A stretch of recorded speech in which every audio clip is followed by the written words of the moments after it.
சொல்லுங்க. பாம்பு எங்க கிடந்து? கீழே கிடந்தா? எதுக்கு தான் காலையில இருந்து உட்காந்தீங்க அப்போ?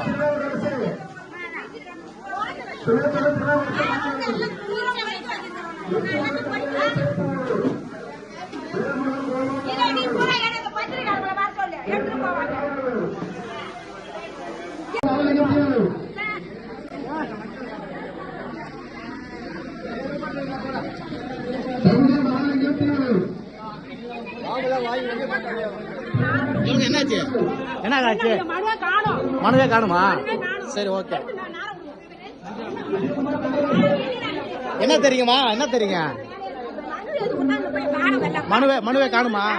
எங்க இது என்ன கீழே கிடக்குது? எல்லா பாம்பும் தூக்கியே போட்டு போயிட்டாங்களா? சும்மா ஃபார்மல்டா?